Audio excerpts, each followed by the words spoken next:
I grew up in rural Central Virginia. My mom still lives there. She's 74 years old, and she's had this condition called Graves' disease for 26 years, which is like overactive thyroid. Like they sort of radiate your thyroid and then you have to take thyroid hormone replacement therapy for the rest of your life. And something going on with her blood pressure. Like she's got this general practitioner who's dorking around with her dosage, and like that combined with a whole bunch of other stuff, like puts her in a bad state. And she shows up to the ER 2 times, like in this place where they're nobody's bad or ill-intentioned or anything there, but like it's a stressed health infrastructure in that part of the world.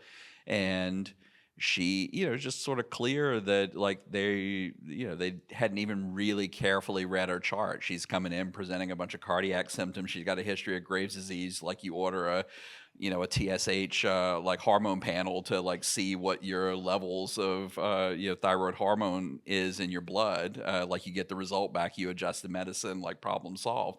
That did not happen.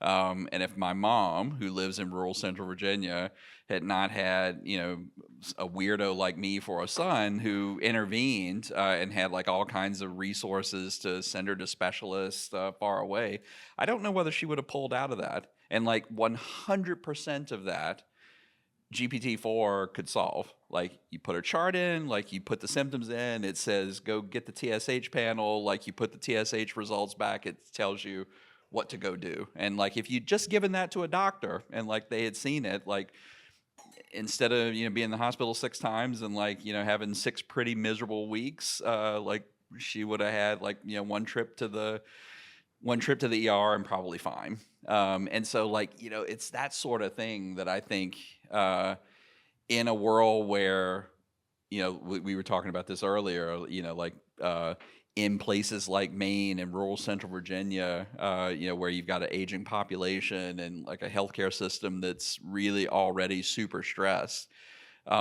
Things like this that can change the way that you deliver high quality healthcare, like we have to have. Otherwise, like you have big regressions in people's quality of life.